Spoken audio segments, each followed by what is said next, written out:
Mark was already carrying hidden childhood trauma and trauma from the psychiatric hospitalization when he was diagnosed with an acoustical neuroma. Yeah.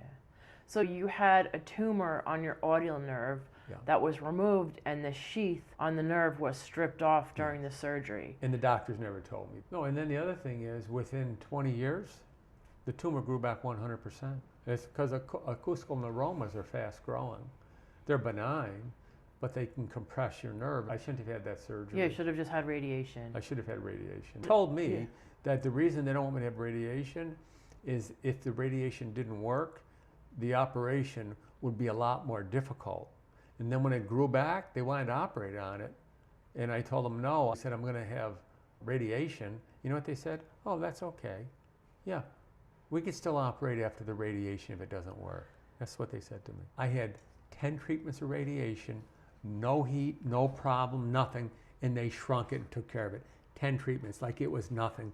I spent 10 years working myself back from this surgery, physically and mentally and emotionally. Yeah, because you wouldn't have had the tinnitus. 10 years.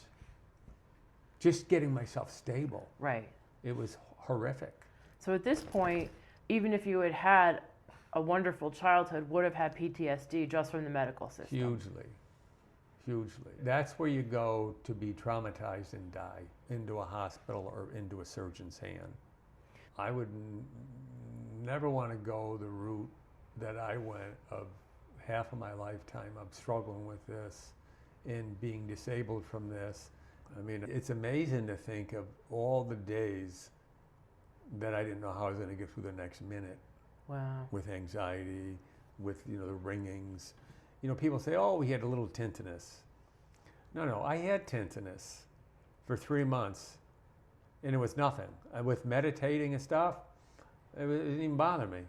As long as I could hear out of both ears, I was fine. But once they locked it inside through the surgery, that tinnitus had nowhere to go.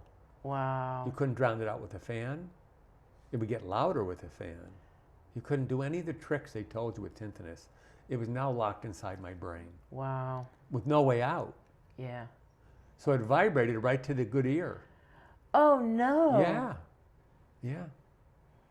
Changed the person that I have become and am now. But having said that, I think the average person faced with what I went through would have become addicted to substance abuse or something else in our society to get through it. Fortunately, Spirit kind of prevented that because I was terrified of drugs.